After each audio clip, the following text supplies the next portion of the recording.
Hello, welcome back. Thank you so much for being here. Today we're going to be filming a full face of my #1 favorite products from 2024. So let me zoom you in and show you how we created this look. Okay, so now we have the hair pushed back. I am going to start with my absolute favorite priming step of 2024, and this is easily the Rougher Intense Hydration Cream. My dry skin loves this so much. This has 20% shea butter, 5% niacinamide, 3.5% macadamia seed oil, ceramides, and it's just so good. This is a very thick cream. I know they do have a slightly thinner formula that is not quite as intense, but for my dry skin, I use this year round and my skin absolutely loves it. And I will say my foundation is never smoother than when I wear this hydration cream. Okay, and I just like to let that sit while I actually do my eyes. I do prefer to do my eyes first, so I'm just going in with my Alter Ego eyeshadow base.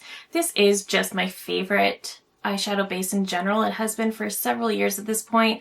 This one is actually quite empty, so I really do just need to replace it. Now, I do a year-end ranking series in December where I always rank all of the products I tried in a certain category, and I have multiple different videos, but I do always like to come back and do a try-on of all of the products that came in at #1 in that category. So I like to do this type of video because you've seen all of those products that came in at #1 at some point throughout the year, but I do kind of like to come back and show you what they look like all together and sort of re-explain why I love them a little bit, but just show you why they're favorites.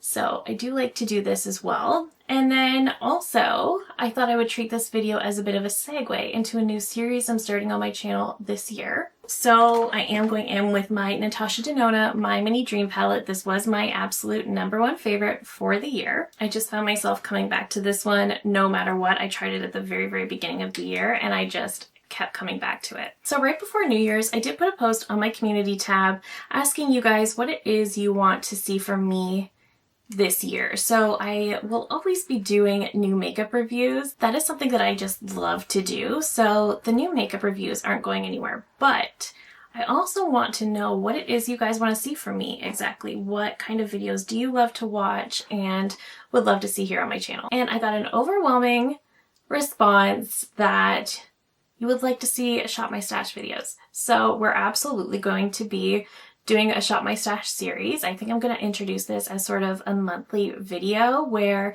I shop my stash and we do sort of a chatty get ready with me every single month. And I think that'll be so much fun because that will give me an excuse to use older products, older favorites, and sort of also help to encourage you guys to use what you have rather than just always focusing on the new makeup. So I do want to also start more of a deep dive series in the beauty industry. I am a big fan of Kelly Gooch and her deep dive series, especially. I think it's so interesting.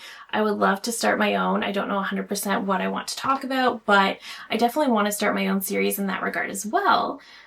But I kind of want to keep that separate from my Shop My Stash videos. So I want to keep my Shop My Stashes to just chatty videos. The challenge that I've got is I'm not naturally a chatty person. So I'm deciding what kinds of topics we should cover in these videos. So just let me know in the comments what you would like me to talk about in these chattier videos. Are there other topics? Do you want me to talk about other hobbies? Just let me know. And again, if you have any questions for me, you can leave those down below as well, and I'll just answer them in my first Shop My Stash video. So I was thinking of doing sort of like a book segment because I am a big reader. I do love to read as well. So I was definitely thinking I could talk about books a little bit too. Let me know if you're interested in that. We can talk about makeup news. We can talk about whatever you guys want, but I just want to make sure I'm talking about something that is going to keep you all interested. And when I did ask what kind of videos you guys want to receive, I did get quite a few different suggestions. I did get some suggestions for vlogs as well. And to be honest, I'm not saying never, but I don't really foresee myself being a vlog channel. I don't know that I would enjoy filming that kind of content, but also, to be brutally honest with you, my life is not at all interesting. I have a very blessedly boring life, so I really don't have anything to vlog, but also one thing to know about me is that I do work a lot. Pretty much that's all I do. I have 2 jobs outside of YouTube. I have my full-time day job, and then I have a job I work in the evenings that used to be my full-time job, but I work that in the evenings, and then on the weekends, if I'm not taking some me time or spending time with my husband or friends, I'm working on YouTube. So I have a really boring life, to be honest with you. So I doubt vlogs would be very interesting. I'm just gonna curl my lashes really quickly. Now, I really didn't have a favorite mascara of 2024. My absolute holy grail is definitely the YSL Lash Clash, but I did finish that up. So I am going to use a mascara that I have enjoyed quite a lot, and that is the Charlotte Tilbury Exaggerize mascara. When I first reviewed this, I feel like it really came off like I didn't like this mascara, and that's just not the case. I really like this. I really love how it wears throughout the day. I hate that it's a monster to take off at the end of the day because it's just really messy, but I do really like it, and I was just kind of being hard on it because of the price point and liking my Lash Clash more. And I am just really in general hard on expensive high-end mascaras because I know the drugstore can do it just as well. I simply love the Lash Clash for the volume, but also the length and separation I get with it, and it doesn't make my life difficult when I take it off at night. This is also a very wet formula, which I don't love. So it makes my lashes look so good, and it wears beautifully throughout the day. This never flakes or smudges or does anything you don't want it to do, but it is very wet. So I feel like I always get it all over my lid and then I have to clean that up. Look how good my lashes look with this mascara. I really do love it for how nice my lashes look. I hate the price point, I hate how wet it is, and I hate trying to take it off at the end of the day. My favorite concealer of 2024 is the Laura Mercier Real Flawless Weightless Perfecting Concealer, and this is in the shade 1C1. The reason I like this is pretty much because it reminds me of the Natasha Denona, which is my all-time favorite. So this just gives really good coverage, but also feels lightweight, dries down to like a kind of a soft matte, but it's just an excellent concealer. So I am really excited about all of the videos and all of the ideas that I have for 2025. But again, I create YouTube videos for fun, and I don't have any friends close to me that share my interest in makeup. I do have one girlfriend who enjoys makeup, but she doesn't live close to me, of course, and I don't see her nearly as often as I would like. So having my channel really helps me connect with others who share my interests and, you know, lets me talk about my interest regularly. So I really just love creating for YouTube. It's just a fun thing for me. So I'm just always so grateful that I have a space to do that. For brows, which I probably should have done first, I don't really have a favorite brow product. I definitely went on a mission this year to find the best Auburn brow product, and those are hard to find. But one thing I really enjoyed is the NYX Lift and Snatch Brow Tint Pen in the shade Auburn. This is a really good Auburn shade, so I've really been enjoying this as well. I did try a couple of drugstore options. One I liked the color of, but not the formula. One I liked the formula, but the color wasn't quite right.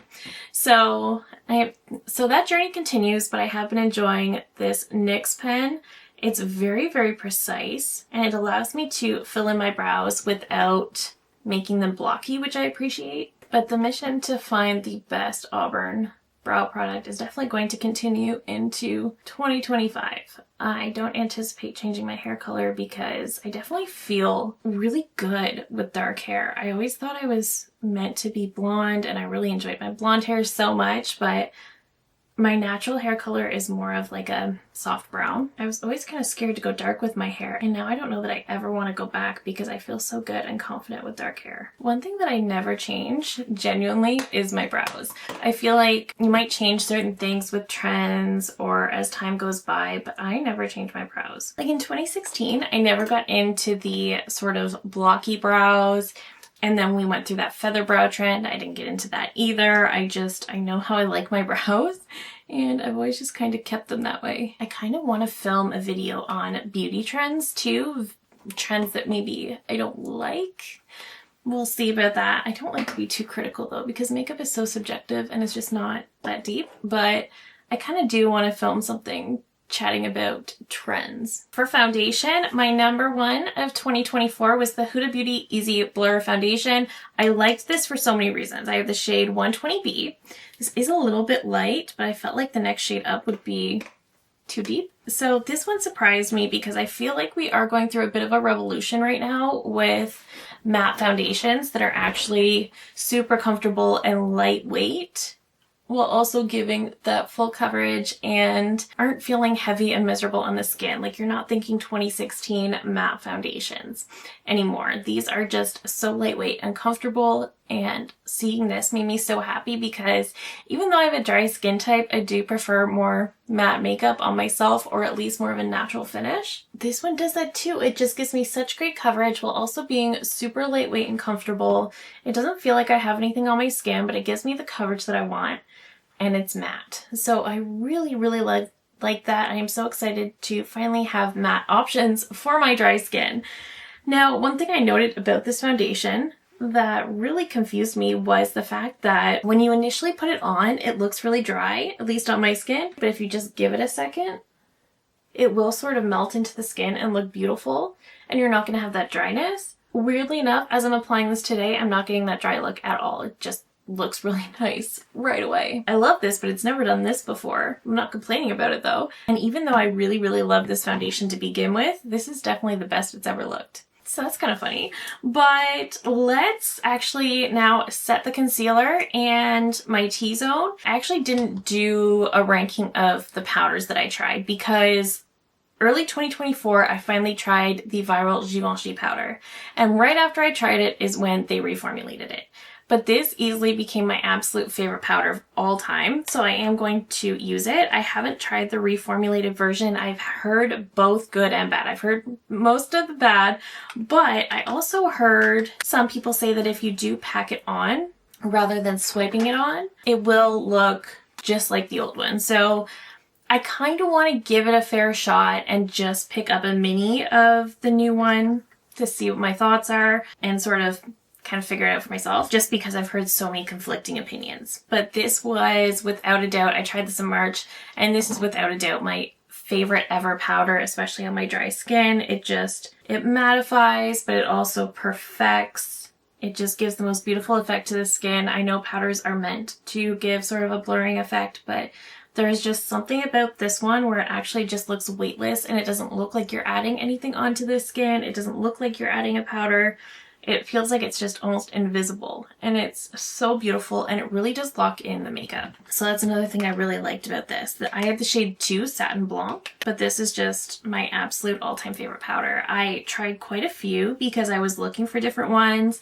I really liked the pressed powder from Tower 28. I always thought that was really good. I like the new Makeup by Mario loose powder. I think that one's really good as well, but I don't like the packaging, and I got a little too overzealous when I first got it and ripped off the plastic from the sifter because I thought I was supposed to, and threw it away just to realize that the holes on the sifter of that powder are a bit too large, so it ends up being a very messy powder. Just right when you open it, there's so much powder right there, and I find it to be very messy, which I don't like. I think if he fixed that, I would use that powder so much more. And just setting my chin a little bit. I don't really need to powder my whole face when I use that Huda foundation, but I'm loving how perfected everything else looks.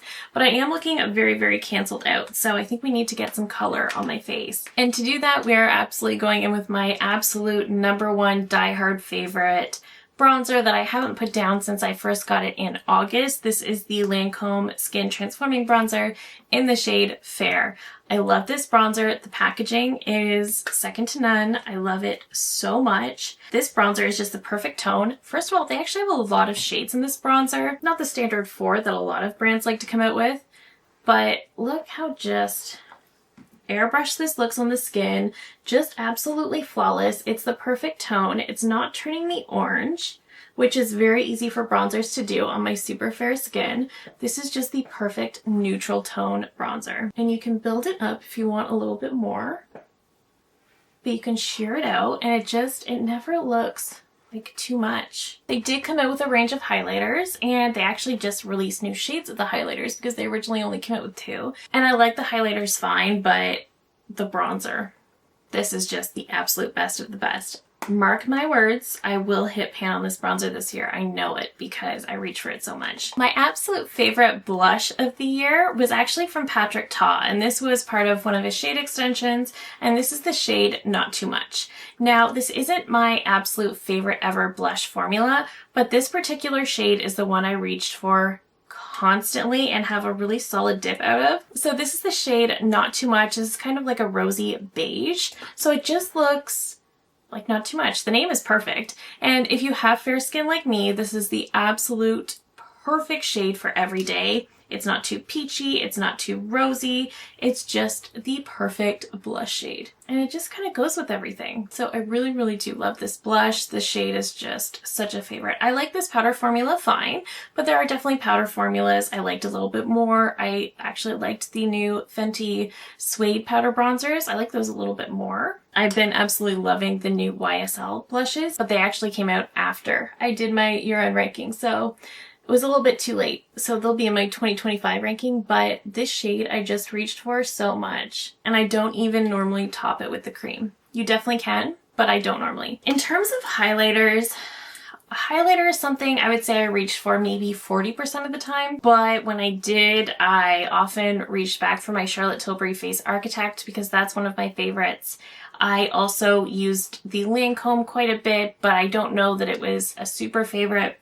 But one I really did enjoy is the Fenty Light Diffusing Highlighters. These are blinding though, so if you don't like that sort of effect, definitely skip this. But I did have fun just sort of taking a dip. I had the shade Pretty Pearls. This is the lightest one, and just dusting it very lightly on the high points of the cheeks because this is one of the most blinding highlighters I have, but I do think it looks super beautiful. It just gives such a beautiful glow while not being glittery somehow. I don't know how they did it.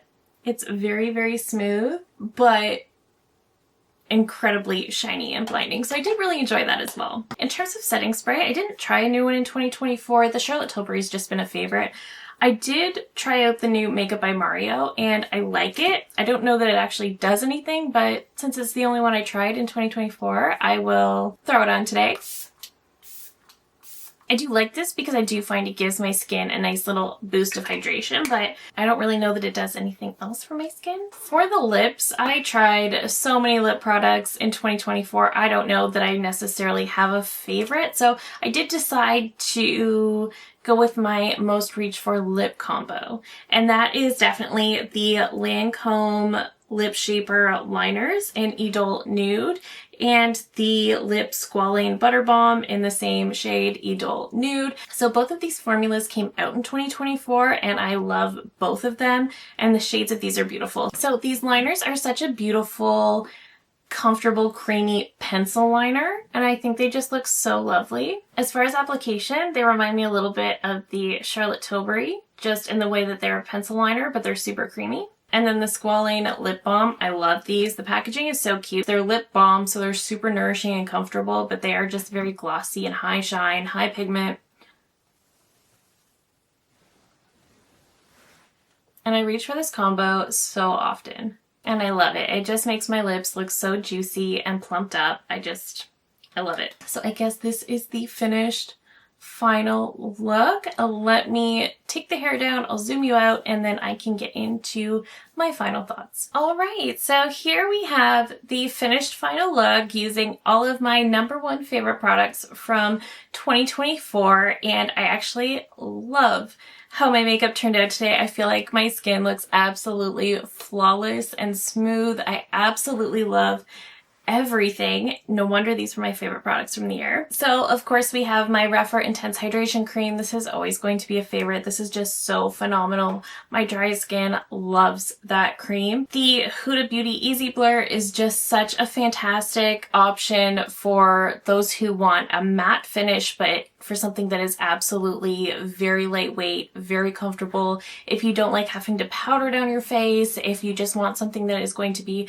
matte but feel absolutely weightless weightless and wear all day long, this is just such a good option. Laura Mercier Real Flawless Concealer reminds me a ton of my Natasha Denona. It's just very creamy, it's very blendable, but it's not heavy, and it gives such a solid medium coverage. It wears all day. It doesn't crease like crazy. It's fantastic. My beloved Givenchy powder.